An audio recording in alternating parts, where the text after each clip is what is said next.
and community development staff generally opposed to doing something like this. Is that accurate? Yes, we have in the past. That's correct. Okay.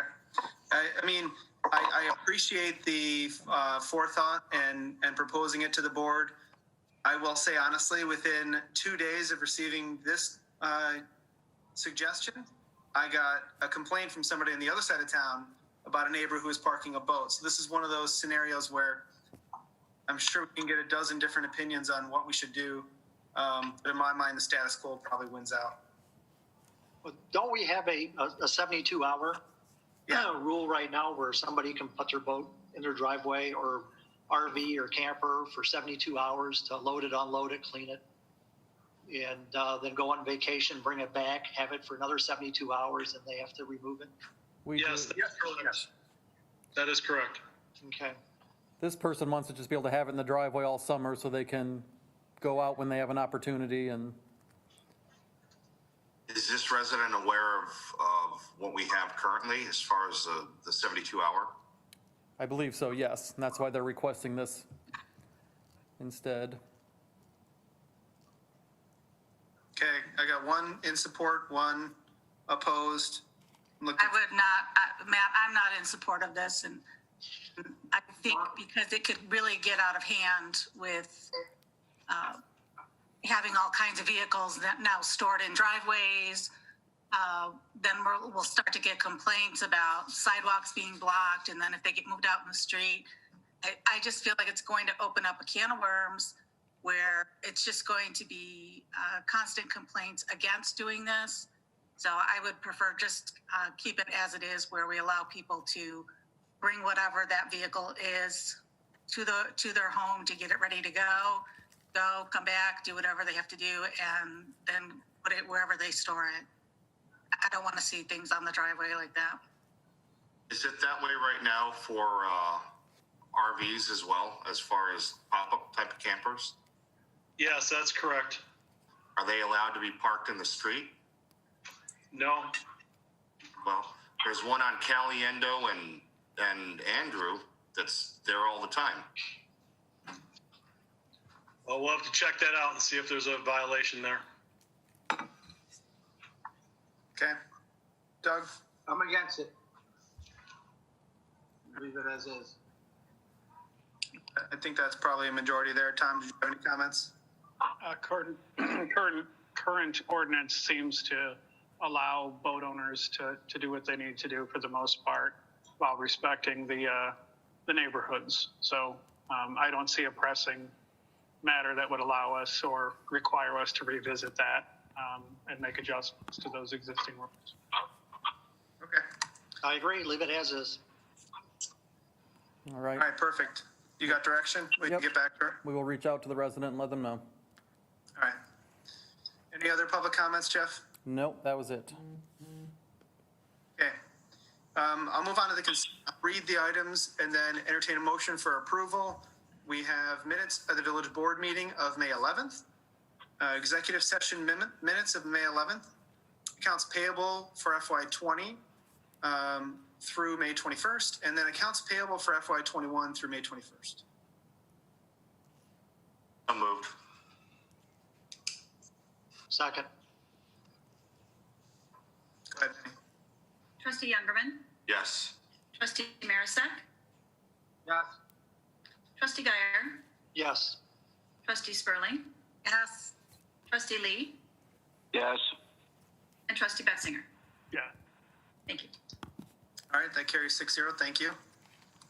Moving right along to items for separate action. We have the first item, Resolution 2020-011, to induce the redevelopment of certain property within the Orchard Road redevelopment project area.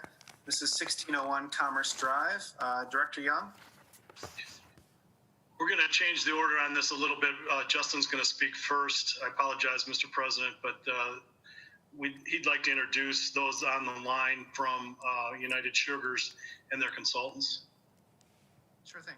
Thank you, Rich. On the line with us tonight, we have Rob Light from United Sugars. We have Jake Singletary and Claire Walter from Grant Thornton. So if there are any questions or if there's any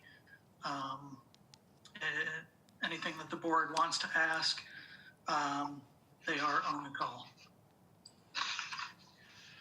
So with that, this is a request from United Sugars to utilize TIF funds for the expansion and redevelopment of their property.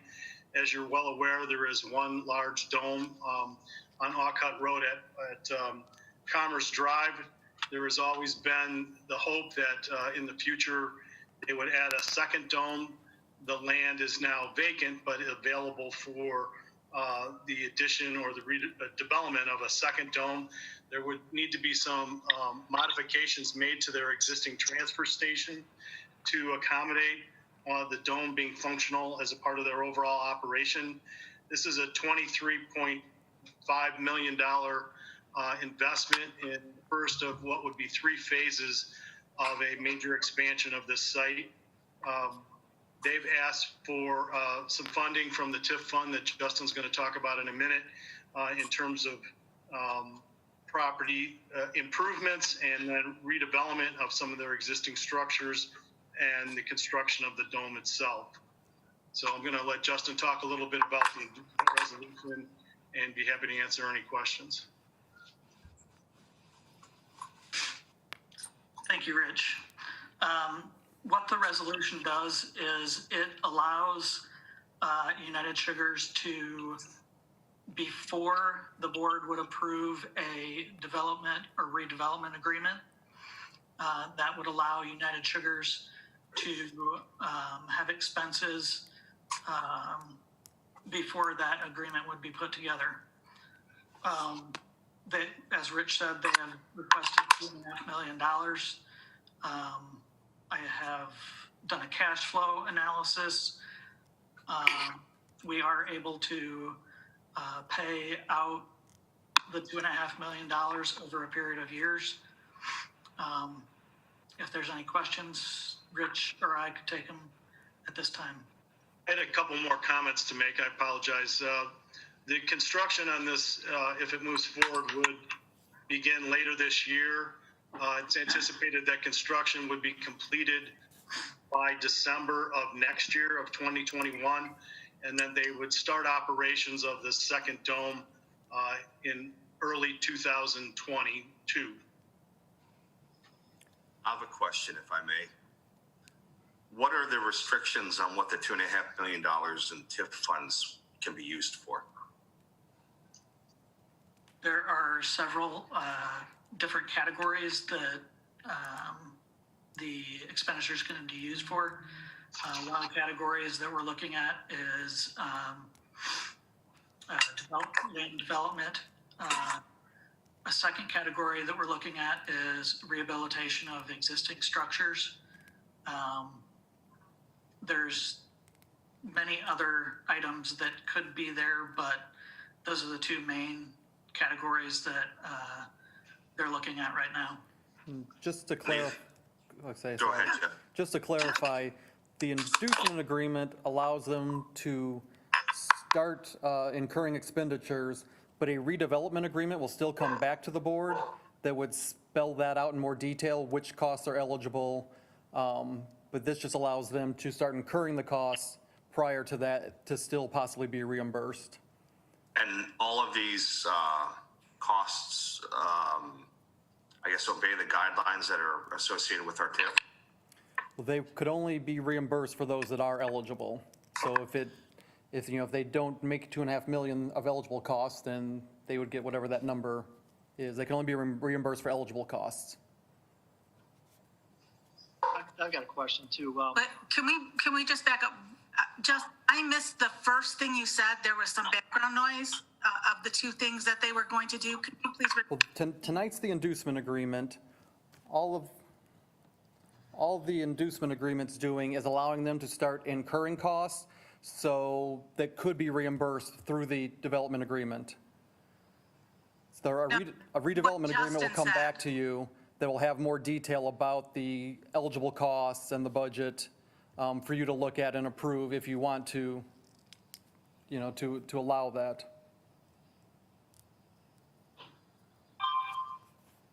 Teresa's question was asking the two pieces of the development that they would be starting now, which was the transfer station and something else that I think Justin referenced, right, Teresa? That's what Yes. you were looking for? Yes, thank you, Tom. Yes. So the first category, there's two main categories. One would be land development. And then a second category would be rehabilitation of existing structures. They have to do modifications to, as Rich said, the transfer station. And I've got a few too. Yeah, when I think of TIF money, I think this is exactly what TIF fund should be used for. I was saying that based on the project, Justin, how long do you think it will take before we start receiving the additional tax dollars? How many years do you think it would take to recoup that $2.5 million? And are we going to issue bonds for this? I'll take those questions one at a time here. First and foremost, we are not going to issue bonds for this. We have enough projects within the TIF that we want to make sure we have that bonding capability and keep that bonding capability open for our projects in the area. Secondly, in terms of when we would see any increment from the development, as Rich stated, the construction would end December of 2021. The assessor would assess that property in 2022, and you would see possibly in calendar year 23, which is actually fiscal year 24, that's when you'd start to see the increment coming in from that. The last question, I think, was how many years that it would take to recoup that investment. And that question, I'm estimating as of right now that the second dome, the costs are going to be slightly lower. There's no land development. There's no, sorry, it was a field before, and so they had to do a lot of extra work to get that ready just for the first dome.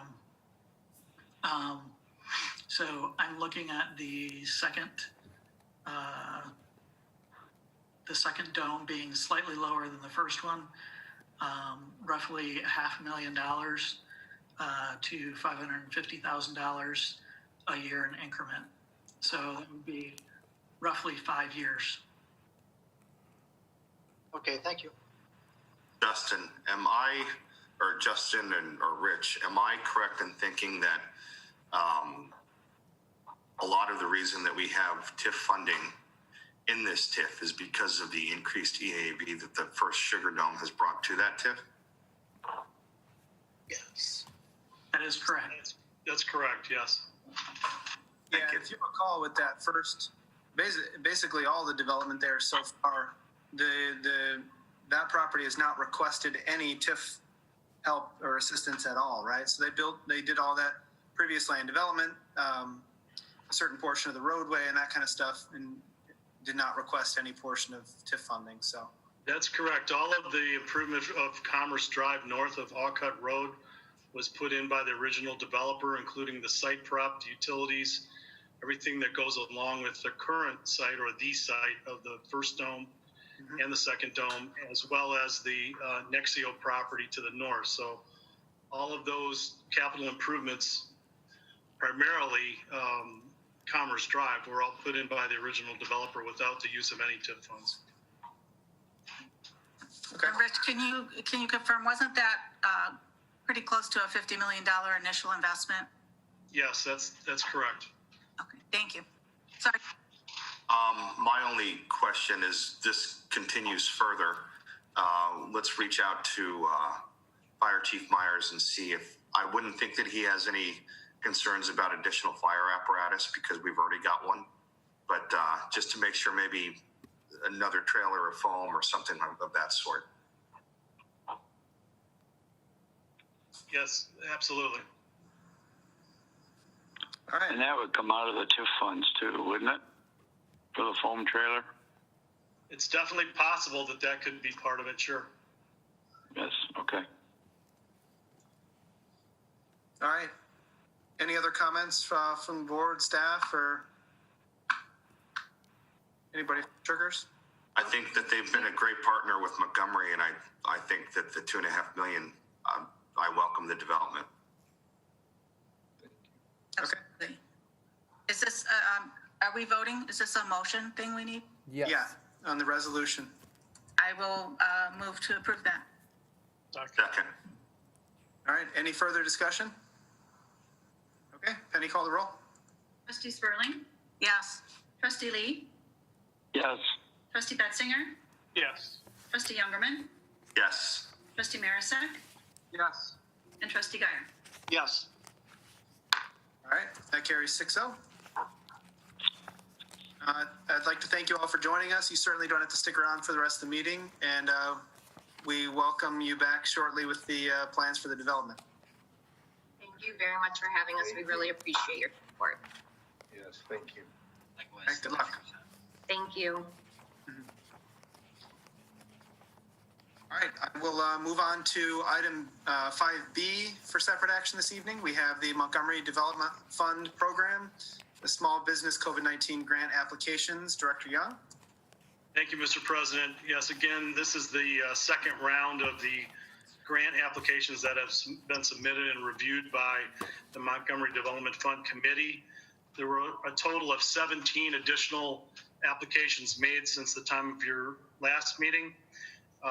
The committee has recommended approval of 14 of those 17 grants. I'll go through those at this time. The first would be Grumpy Gaucho at 214 North Main, La Michoacana at 1335 Douglas Road, Genesis Beauty Supply at 1850 Douglas Road, JMC Accounting at 2965 Sterling Court, AB Distributor Service at 199 Arbor Ridge Drive, Fox River Landscaping at 1216 Douglas Road, Pig Dog Pub at 1250 South Broadway, Crown Trophy at 2274 Cornell Avenue, Seasons Ridge Daycare at 1691 Winberry Drive,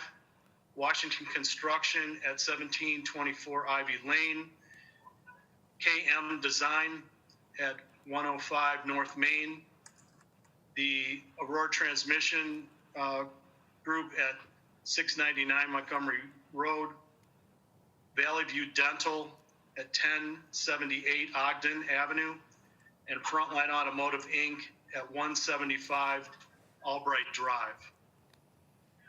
The three that the committee recommended not be approved were applications from Fox Valley Habitat for Humanity at 1300 South Broadway Avenue, basically because they're a non-for-profit, and non-for-profits were specifically listed as excluded from this grant.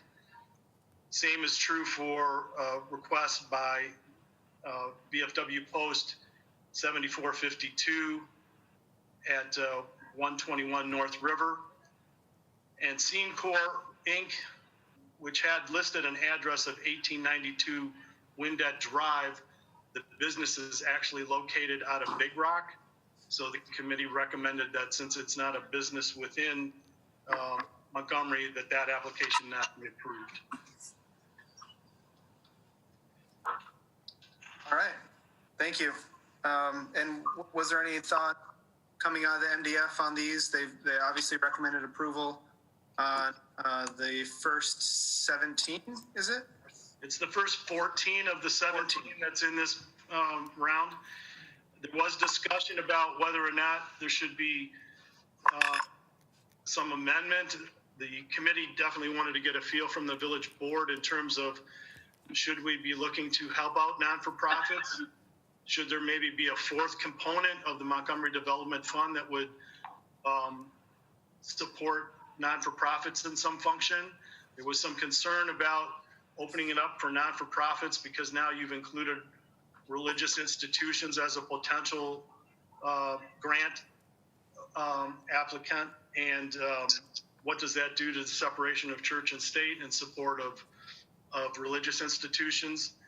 Or should there be a completely separate program that in some fashion during this time frame the board might want to support non-for-profits? There was no specific recommendation, just ideas that I just laid out in terms of how that might be able to be accomplished, but the board was really, the committee was really looking for direction from the village board as to whether or not we should consider expansion of the program for not-for-profits. Okay. Any questions, comments from the board on either the 14 that are recommended for approval or the 3 for denial? Rich, where are we with our cap?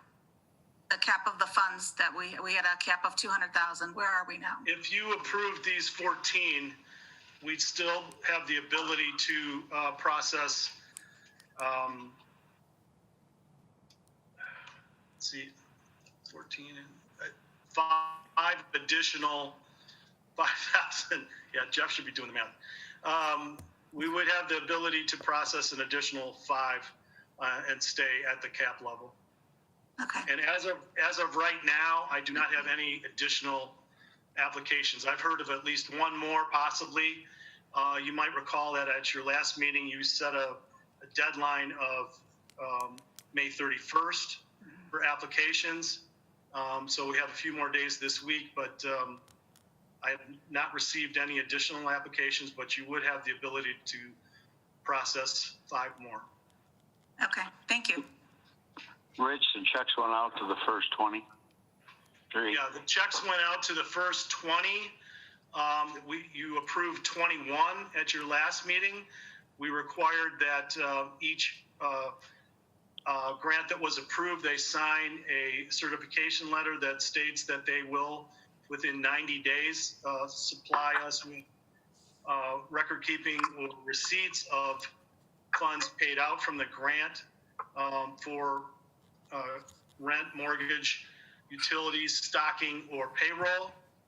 And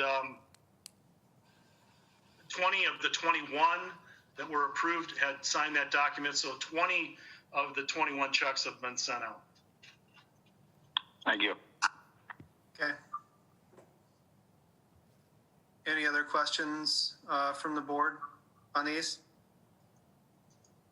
I have a quick question, more of a clarification. If I'm a mom and pop place and I've got a company or business working out of my home, and I apply for a grant, and my office is 15% of the total square footage of my house, of my mortgage, and that is a write-off and those sorts of things,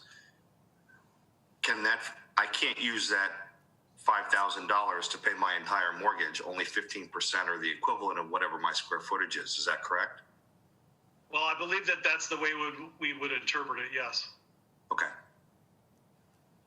In other words, and we've been very specific to say you can't pay your property taxes, you can't pay your full mortgage, that type of thing. So it's really intended to hopefully, go to payroll first, and then other expenses, business expenses that go along with the operation.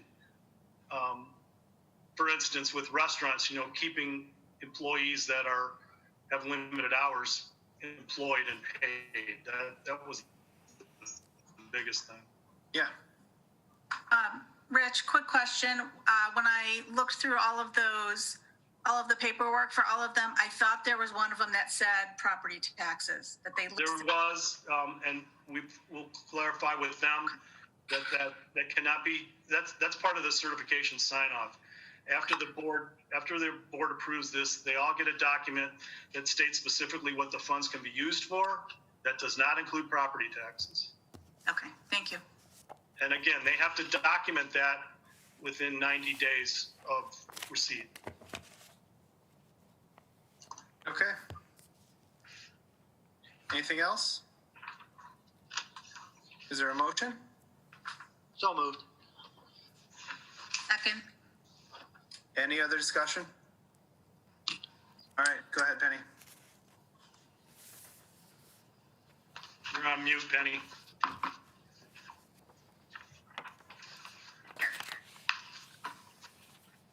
I'm sorry, I couldn't hear you. Go ahead. You can call the roll. Okay, Trustee Guyer, Yes. Trustee Spurling, Yes. Trustee Lee, Yes. Trustee Betzinger, Yes. Trustee Youngerman, Yes. Yes. That carries. Thank you. Thank you. All right, so moving on to, and thank you, Rich, for that. So moving on to 5C this evening is the outdoor dining option. I know there was some summary that was included in the packet, but then I know we also got some additional information from our attorney that I think both Rich and her will hopefully go through on these next two items. So Rich, I'll go ahead and kick it to you. Take it off. Okay, over the last week, with the change in the governor's order coming for opening outdoor restaurants with proper separation, staff has been looking at what that might look like for the village. You know, most of the restaurants that we actually have in town do not have outdoor dining options, but in order to keep them afloat, we thought that it might be good to look at where they could temporarily expand for outdoor dining, possibly on sidewalks, possibly in parking lots, possibly in some limited capacity in right-of-way situation. So what we've looked at is a set of guidelines that would help us process the review and temporary approval of temporary outdoor dining for business establishments within the community. All restaurants would have to contact, if this was approved by the board, all restaurants would have to contact the health department in terms of operational challenges that they would have to have outdoor dining. Parking spaces on a limited basis could be utilized if they were properly physically delineated. There's no way I see to physically have these outdoor dining areas and parking lots, structurally secure, but they would have to be delineated in terms of areas that would be set aside for outdoor dining. There would be the ability to use the indoor restrooms, again, with proper social distancing, mask, and the like. Restaurants would need to abide by our noise ordinance. We don't want to have a situation where we have outdoor bands or loud music that accompanies this outdoor dining situation. So it would have to abide by the outdoor noise ordinance that the village already has in place. There'd have to be provisions, obviously, for setting up garbage or waste or debris removal. The village is encouraging that restaurants that would like to pursue this idea, if it's approved by the village board, to contact the community development department, and we'll help them lay out what an appropriate layout of the tables and chairs would look like. We're recommending that they could have canopies, but not necessarily tents, because that kind of defeats the purpose of outdoor dining, but possibly have canopies that would have a permit requirement for structural integrity. Those are the basic parameters that we would like to suggest that the board go ahead and approve this with a permit that's issued by the Community Development Department for a temporary time frame. We've also reached out to several of the restaurants to see if they have any interest in doing this. I would say in general, most of the ones that already have a drive-through facility have indicated that they probably would not execute this as an option for outdoor dining. But we've had several that have said that they would like to consider it. Pig Dog Pub is one of them. Grandma's Table, Poor Boys, Rosati's, and George's restaurant in particular are the ones that have said that they would like to pursue this. We've reached out to many others in town and have only been able to leave a message or had no specific response.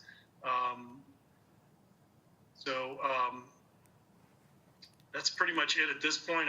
Laura's going to talk a little bit more about the liquor ordinance component to this, but just wanted to see if the board was willing to allow this on a temporary basis to try to help out the restaurants. Rich, I have two items. So in terms of having some way to separate where people are sitting and eating from cars coming into park, there's a safety issue there. So I would want it to be some kind of significant barricade where we can avoid people getting hurt. And secondly, in terms of this permit for the canopy, I'm thinking we shouldn't be charging for that since we're trying to help out our restaurants. Yes, thank you. That's correct. With regards to the canopy and frankly, just with regards to approval for a permit for outdoor dining, we would not be charging any permit fees. With regards to the barricade, yes, I think that would be preferred. However, I think that's kind of a challenge to get a concrete structure that outlines a dining area to keep it physically separated from parking spaces. I think that's a lot to ask. I agree that it would make it much safer for sure, but I think if we can practically look at some type of a barricade that is not as structurally sound as, say, a concrete wall, but at least delineates and is signed properly and noticed that we can do what we can to help these folks open back up. Yeah, I think if that was addressed, I'm definitely for it. I want to see us help our restaurants out. I'm just concerned about the safety aspect of it. Understood. And I just had a couple things. Teresa, were you done? Okay. So two, this would require property owner approval. Whoever owns the parking lot obviously would need to be, I keep thinking of like Jimmy John's, that's not owned by them. So they would need the owner to approve that. And our fire district would have to be okay with whatever it is they were doing as well. Yes. I know this is geared specifically to restaurants, but could any of our other businesses open up some outdoor sales situation? Well, most retailers now. Good question. Most retailers now, as I understand it, are allowed to have orders picked up. If we're looking, I'm not sure exactly where you're going with this in terms of they have the ability to have pickup orders at this time. So in terms of stock outside, that's something that I guess we could talk about, but there are orders that I know that are orders being placed and picked up at other types of retail establishments. Honestly, I was just thinking of the unpleasant situation of having some Rosati's next to Sport Clips and everybody was cutting hair outside.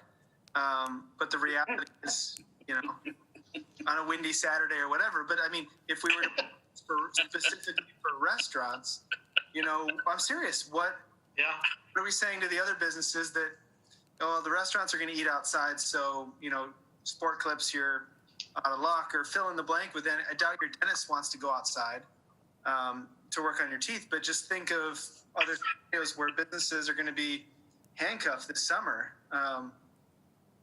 where maybe we can, massage some things a little bit. I would say if that comes up, you can bring it back to us. How about that? Okay. I think that's a salient point. Mr. President, but I'm not sure I want to limit our ability to serve those businesses that we can and assist the ones we can, because we can't do it for everyone. You know, I don't think we want to get into the bizarre sidewalk sale kind of everybody in the parking lot situation. But if there is an opportunity to help a segment, I think we have the responsibility to do our part. My biggest concern, I think, which echoes a little bit of Teresa's, is the safety aspect of setting up outdoor seating in a couple parking spaces. You know, some of the places where we see these restaurants in the community that I think would enjoy the opportunity to do outdoor seating have some pretty narrow drive aisles that are already relatively congested. And in the absence of those concrete barriers, which can be rented, which are available, a wooden barricade, where's the liability lie? Does that lie in any part with the village by allowing that use? By having that, you know, we have to make it relatively loose and tailored so that Rich and the staff can look at each individual situation. But my question would be is, since we would be suspending some of basically the rules or adjusting some of the ordinance, and maybe this is for Lauren more than anyone else, does that expose the village to any significant liability in those situations? Or is that onus all on those business owners? Yeah, we had discussed the potential of having the village named on certain policy, insurance policies, and that was more reserved for if they were using the village's right of way or other village property. We can certainly implement some sort of waiver, you know, as part of their application process, you know, just disclaiming, you know, stating that the village is doing this as an accommodation, but, you know, risk is on the business owner. And even though I think that's already the case, just to make that abundantly clear, you know, as we're going through the process, that's certainly something we can add to whatever, you know, documentation that we implement. And just more of a mechanic question, you know, someone threw out the name Rosati's in that strip there. Which of the businesses need to grant permission to utilize 3 parking spaces or the sidewalks? Well, What if 2 say yes and 3 say no? Like, how's it work? it would have to be, first off, it would have to be the property owner or the owner of the strip center itself. Say Rosati's and Jimmy John's both wanted to utilize some of their parking spaces as outdoor dining. I mean, we would have to definitely have the approval of the property owner in order to do that. We didn't anticipate saying that Rosati's and Jimmy John's would go down to Sports Clips or the other businesses within the center and say, hey, are you okay if we take up these spaces? We wanted them to notify them and let them know this is going to take place, but it's really up to the property owner as to whether or not we want to, or they want to allow this to take place. And it is going to be a challenge for that particular location to do that. I can see it working better with the example of, say, George's in downtown, because there's the ability to just nicely take off a row of parking or a half a row of parking and say, okay, this is barricaded off now and this could be outdoor dining. That's I think, fairly easy to accomplish. It's going to be much more difficult to take away a handful of spaces in an already narrow, as you already indicated, narrow drive aisle and take that off. Frankly, it may not work, but it would have to be signed off by the property owner. Thank you. In general, I'm 100% for it. I think our goal to help businesses as much as we can in a way that's safe and consistent with how the village wants to do business. I'm in. And then I think it would just be incumbent upon the CD staff to look at, you know, are they eating up too much of that parking lot per, you know, our parking ratios and that. So I think it makes sense. Yeah, and Questions? That's the ordinance now, since it kind of piggybacks and segues into what we're already talking about.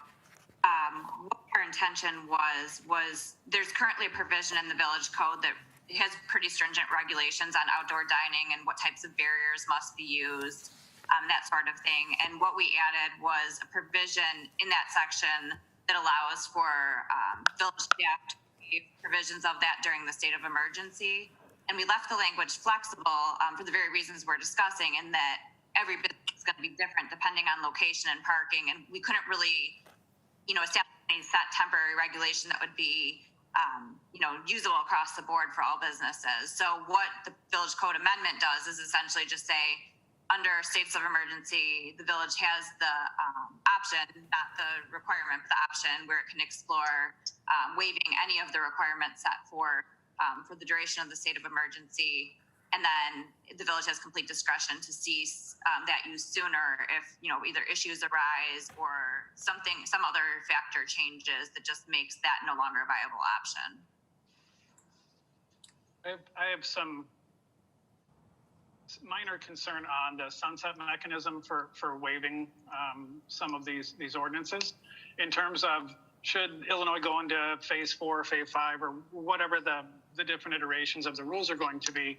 If restaurants that don't traditionally have outdoor seating, now we're able to carve out some for them, but at the end of July or August, they're able to move back indoors, but at limited capacity, 50%, for example. Would we continue to allow the outdoor seating to help supplement that loss of indoor opportunity for them? Or would we eliminate that temporary outdoor seating sooner? What's temporary? What do we envision for being temporary? Is it the complete end of the executive order and full on phase 5 restore Illinois? Or is there an ability to delineate that a little more clearly in terms of how long we would allow that to continue?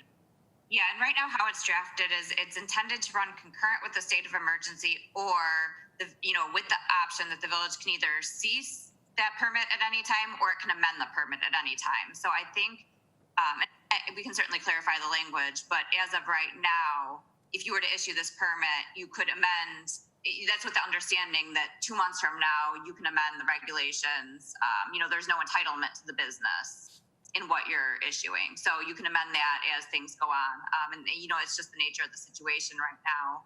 As we all know, things have changed drastically in the course of the last 3 weeks. So it's just really hard to set any, clear guidelines or expectation when, something might change next week, next month.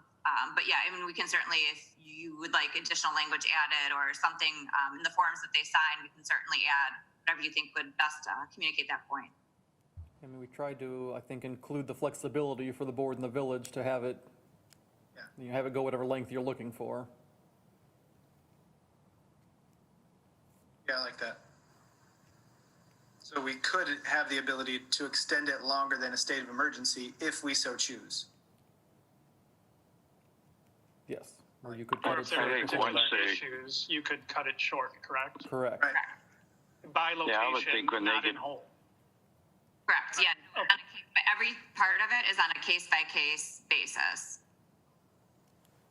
When they I'm get sorry. back in full business opening, though, I don't know why we'd want to let them have tents out in the parking lot. Right. Yep, we would maintain that flexibility so we could lob it off early if we need to. Okay.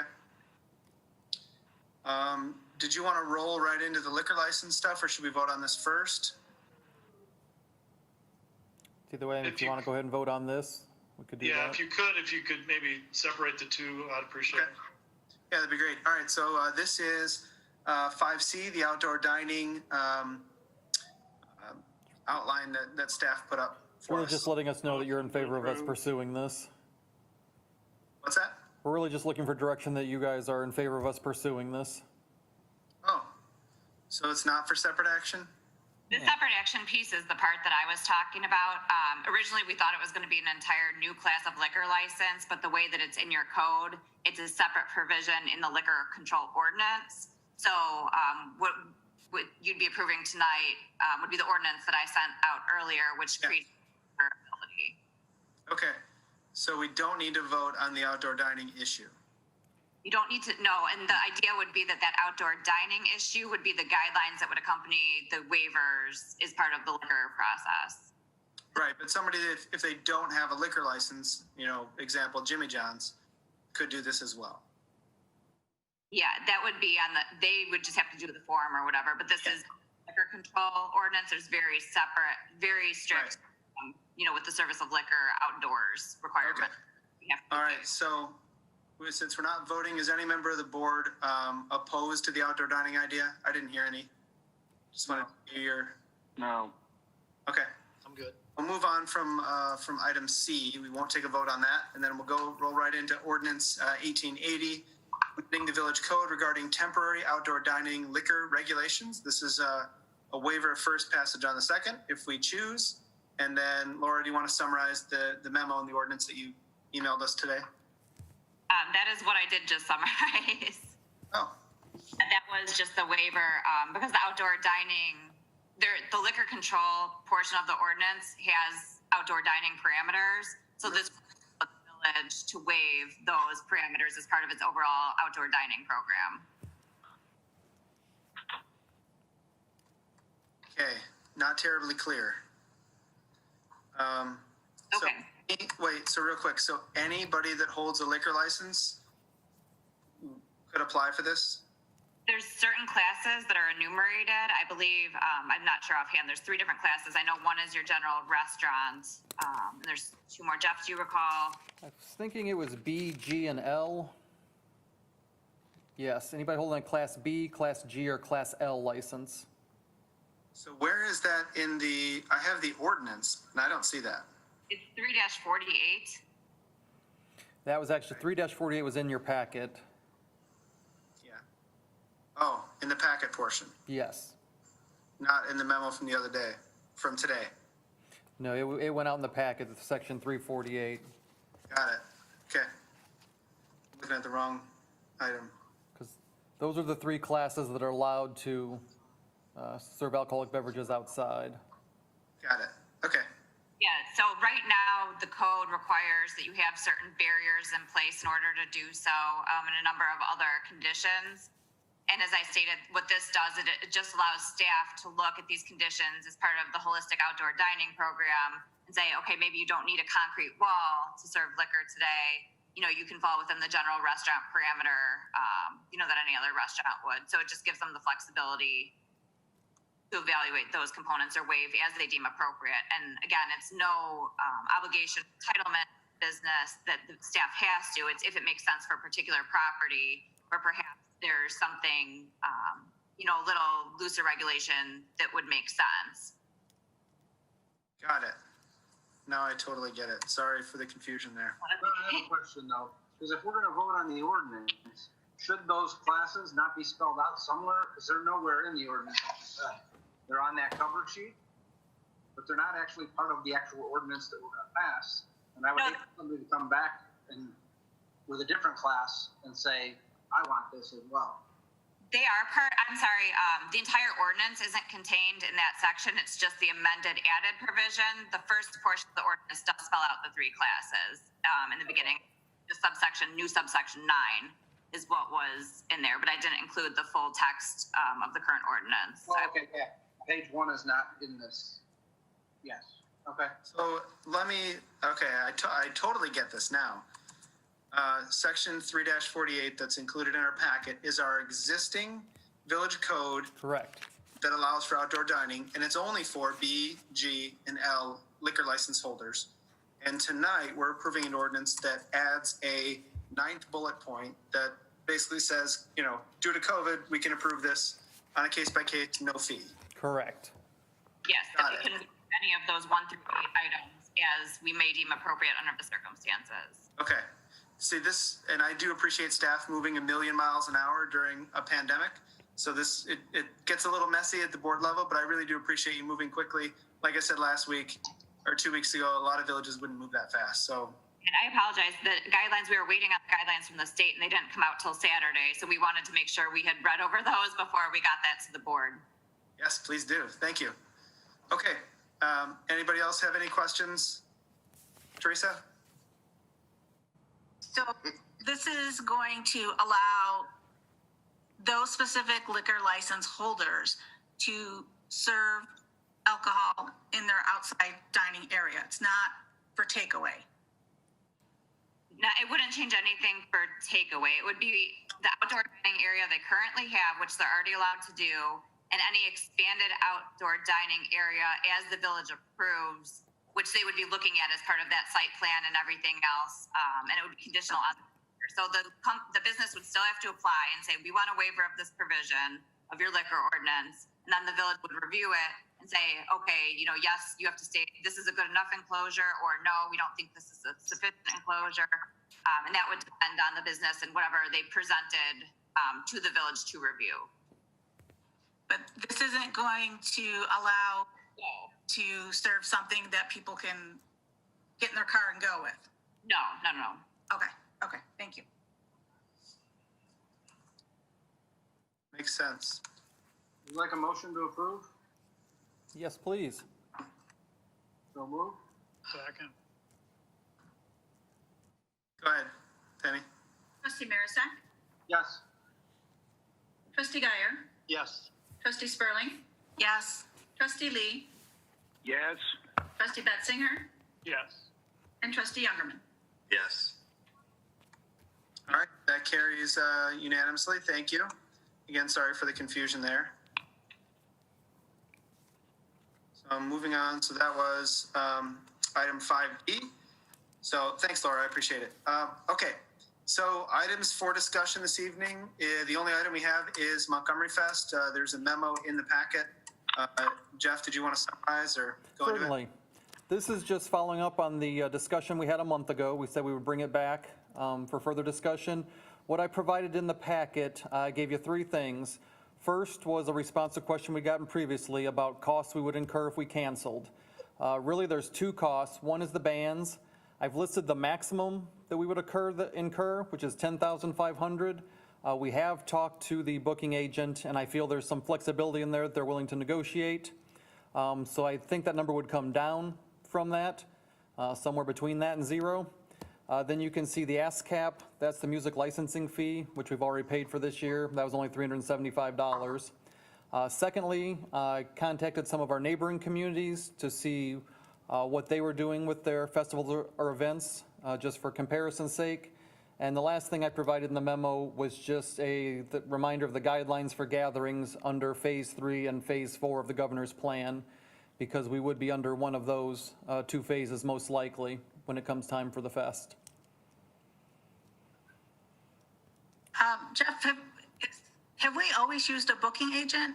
No, that was new. We tried to get some better bands and more bands this year, so we went through a booking company this year for some of the bands. So that is new.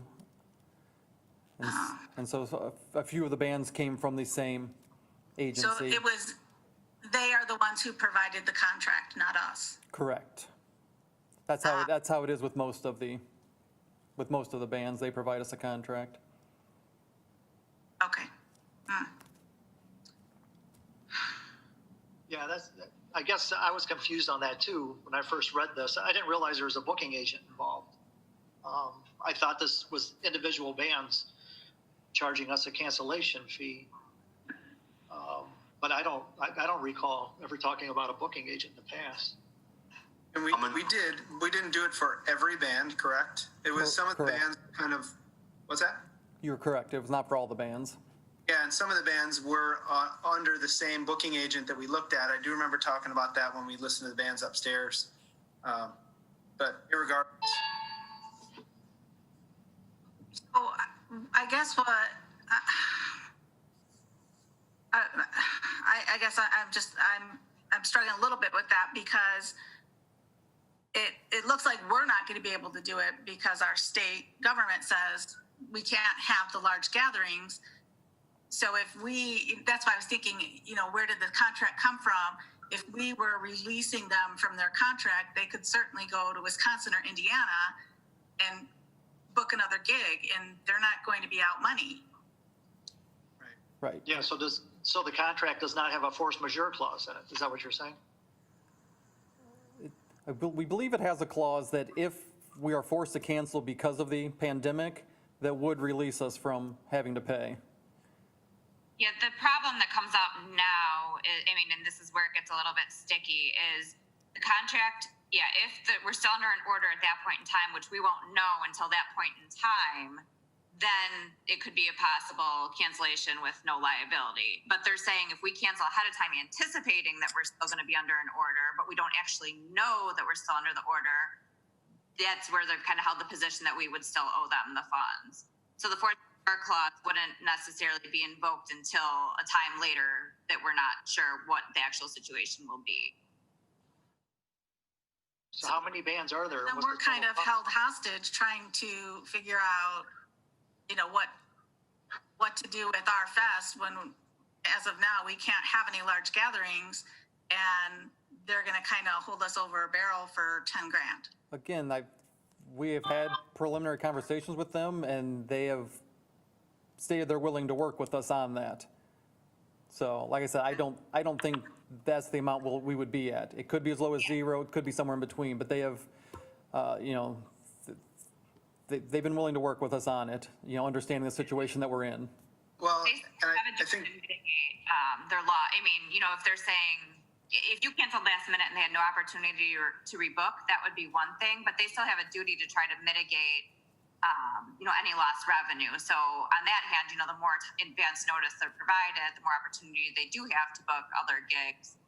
It's just hard with so much uncertainty. Again, you know, whether or not, you know, do you ride it out and hope that, not hope, but, you know, with the expectation that we're still under an executive order on one hand where you might have no loss, but on the other hand, if the order's lifted, then you're on the hook for the full amount versus, you know, earlier starting the conversation where you might end up owing money, but there's more certainty. So it is just a management of risk with a lot of limited information. yes. It's been pretty much par for the course with everything. It is. Well, and you stated it correctly that things are changing almost on a daily basis at this point. So we really nobody knows what it's going to look like in August. But the most certain thing we could do is either plan for it or bump everybody, move their date, renegotiate their contracts 1 year. So we have, I mean, I see 2 options: full steam ahead or punt. Well, I don't see how we can keep going when he made the comment that our zone with Cook County and Chicago, unless there's a cure, we cannot have over 50 people in a gathering.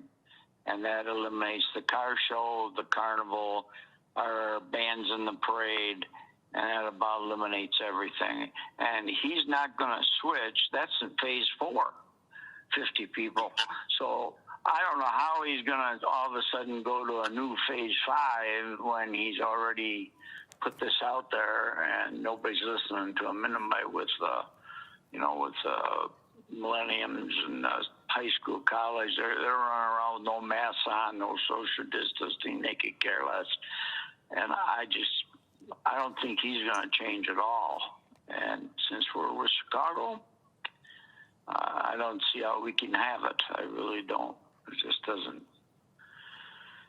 And we'd have to get money, which would be tough now when people aren't even sure we're going to be able to have 50 people come and sit and listen to a band.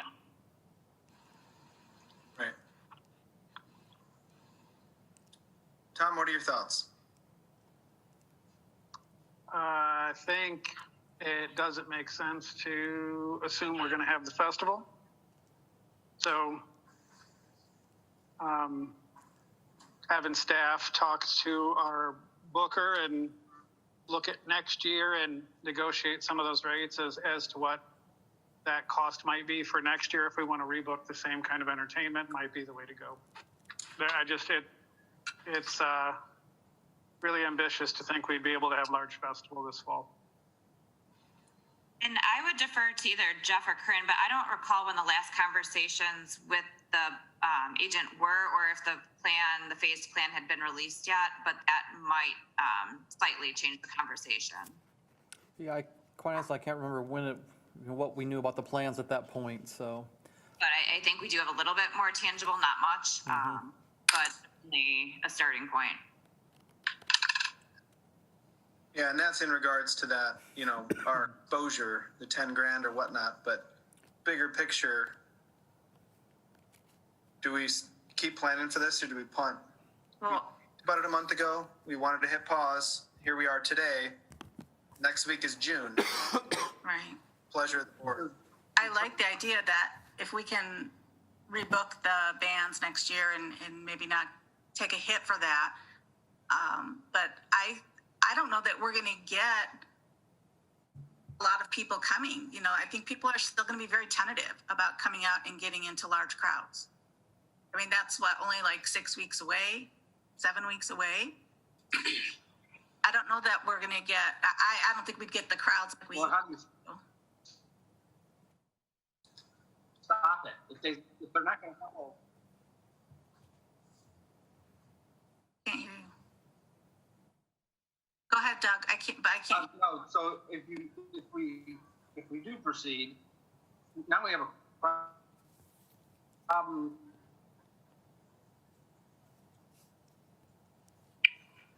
Yeah. It does. You know, look up and look We can't. that. And if we do something now, at least it opens up. These bands could rebook to go play in a different state, play a different fest later in the season.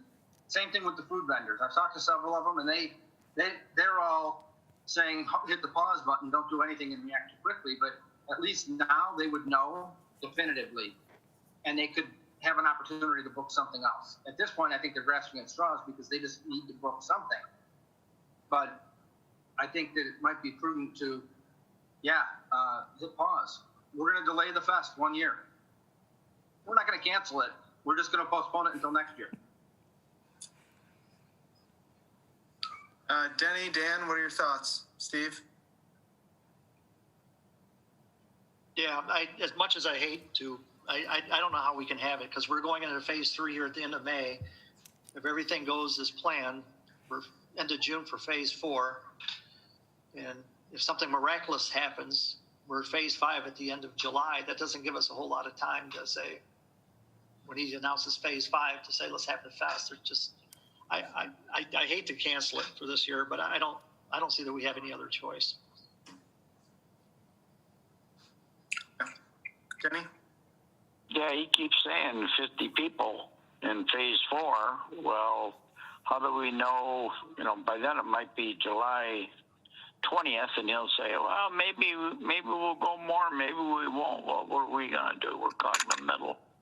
I don't see with the people, as many people as we get to all these occasions, I don't see how we can do it. It just doesn't make sense to me to even try it. I mean, if we were not in the Chicago 5-star counties, then I would say we might have a chance at it because some of those guys are suing them and getting away with opening certain things. But he's going to keep us where we're at, and that's only 50 people in phase 4, so, or even 5. So I don't think he's going to change that part of it. Yeah. Although nobody's listening to him on weekends, so I suppose we could do it too and not listen to him, but that it just doesn't look good to me. Well, there's probably 50 of us out there working it at any one time, at least. So then we, who is allowed to come in and be a part of the fest? All the people working there have to count too. Yeah. Denny, don't worry. We could reschedule Montgomery Fest for the day after Election Day, and I'm sure everything would be totally open. That's fine. I just can't see it. Like no bands. There's no band going to come when there's all standing next to each other. There's 300 of them. He's not going to let that happen, and so therefore the schools are not going to let the band do that. And we don't have the 4 bands, and you don't really have a parade. So there's just certain things that I think he's just not going to let you do, and maybe he's right. I don't know. I last time when we discussed this, I said I wasn't going to vote to postpone Montgomery Fest. I talked to Doug today for a little while, and we kind of batted ideas back and forth, and unfortunately I think that we have to postpone Montgomery Fest, and I like the idea of rebooking and kind of shifting everything from 2020 to 2021. Unfortunately, I think that this COVID thing has become political, and it's a shitstorm, and I think that's a good word for it. I don't trust necessarily the data that's coming from certain sources, but even if I voted not to postpone Montgomery Fest, I'd be the only one. And I would rather make sure that we get everything set up very well for next year, and we can take those pieces that we have and we're sure about and bring them into next year and keep going forward.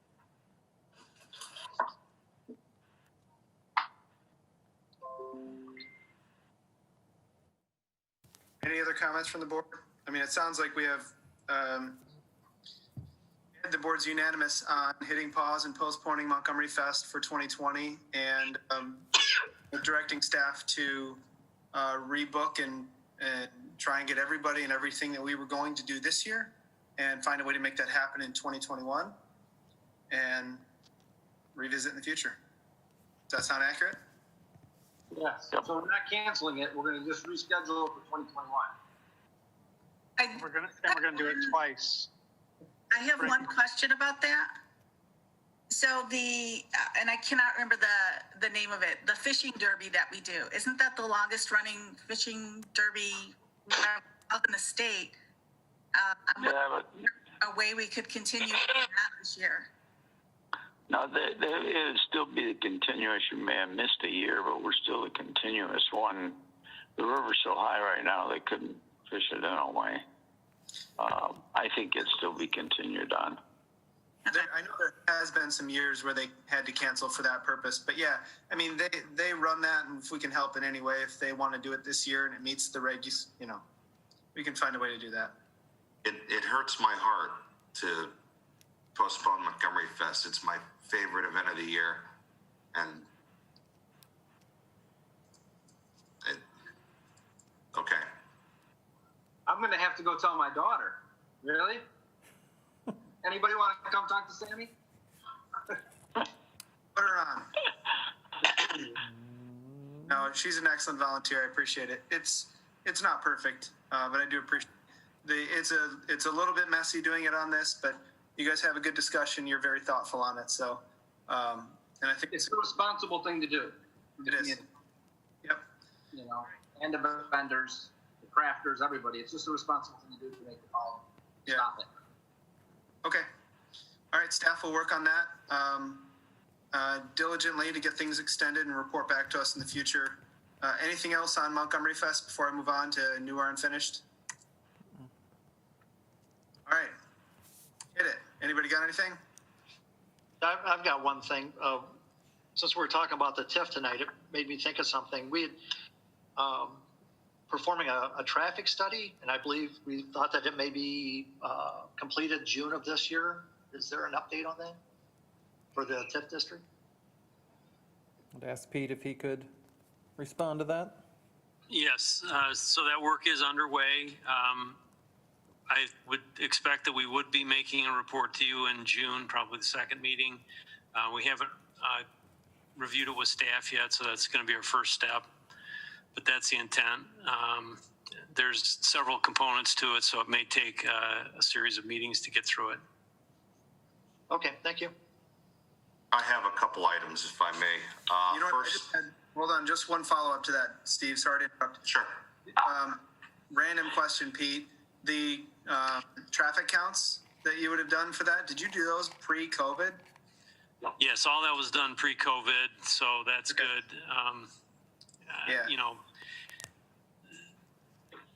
Yes, we're sort of, I guess, for lack of a better term, we're discounting the COVID in terms of the future projections because we don't expect that they'll carry forward through the life of the project, which goes out, 20 years in projection. Okay. Thanks. Sorry, Steve, go ahead. No problem. A resident had reached out to me concerning some street trees and the trimming of street trees.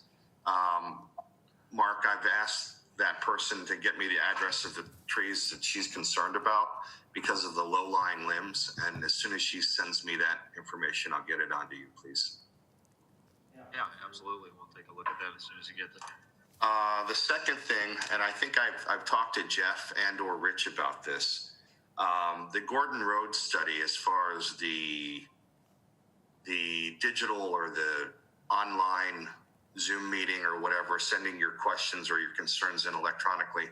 I've asked that once we get through this COVID thing, that we open up and have another public meeting about this. That way residents can come in, they can look at maps again and voice their concerns. It's a little more difficult to really understand what they're talking about when you've got to look at it via online. And I want to be as transparent as possible with them. Yeah, we'll have another discussion with that in an open session. Okay, thank you. All right. I got a question. I got a question for Justin. Last meeting, he said he needed another sales tax for projections on how much we're going to lose during this C-19. Now that he knows we don't have any gambling coming in, how much are we going to be down instead of just a figure? Do you have an amount? Are you talking just sale? You added gambling in there. Are you talking and sales tax? Yeah, video I know we're not going to have, so that'd be easy for you to look that up, see what we did the last 4 or 5 months last year, and say we're going to be short this much in gambling, we're going to be short this much maybe in sales tax. I mean, give us a projection. It seems like everybody else has got projections, the towns, and I've had people ask, and I say I have no idea. So I had said last time that, and this was in regard to the discussion about the road program, that I am looking at 10 to 12%. Still looking at 10 to 12%. That would be in the general fund, $500,000. In the infrastructure fund, that would be roughly $375,000. Yeah, and I think the real important aspect is to look at anything coming out of the general fund. As far as the road programs go, that's the kind of thing that we can juggle around, because that's a much longer horizon. But understanding what our budget looks like for this year, I think is good. I know that largely it's unknowable, because you can't just look at the state averages and assume that across the board, because frankly, I think we'll probably find that Walmart, Menards, and Sam's were carrying our sales tax revenues. But to what extent, we really won't know until we get March's data in June, July. When do we get that? We get March's data in June. Okay, so we might be 30 days away from being able to at least start looking at it. Okay. I have actually looked at our top 30 sales tax producers. So that's where I'm guesstimating percentages as to where each one of those stores was at, but that's where I'm coming up with the numbers. So, okay, we can talk about this again. Maybe add it to an agenda for the second meeting in June or after that, when you have some actual data that you can talk about. Okay. I know there's some budget items that we've hit pause on that we should probably revisit, find a way to either make that happen or pull the plug on it for a year. Okay, we can Understood. add that. All right. Anything else? I'd like to hang out with you all night, but I'm sure we ought to get going. So All right, future meetings, village board meeting, next one will be Monday, June 8th. To be quite frank with everybody on this call, there's more than 10 people on this call here. So I foresee that June 8th meeting being a Zoom meeting. If board members have concerns with that, we could do it without staff. But I do appreciate the input that staff has, obviously, in these meetings. So that would be the plan for at least through June, and revisit it after that. I've been to a couple meetings in municipalities where they've, bifurcated and had, petitioners and staff in certain rooms and brought them in for their discussion. Tremendous, logistical operation. It just didn't seem to bring a whole lot of value. So, but share your concern. We can talk about it. Not opposed to other ideas. So our next meeting, that would be June 8th. And then you can see the other meetings after that. So we do not have executive session this evening, so I would entertain a motion to adjourn. So moved. Second. All right, call the roll. Trustee Youngerman. Yes. Trustee Marisak. Yes. Trustee Guyer. Yes. Trustee Spurling. Yes. Trustee Lee. Yes. And Trustee Betzinger. Yes. All right, we're adjourned. Thank you all. Appreciate it. Thank you. Thank you. Thank you, everyone.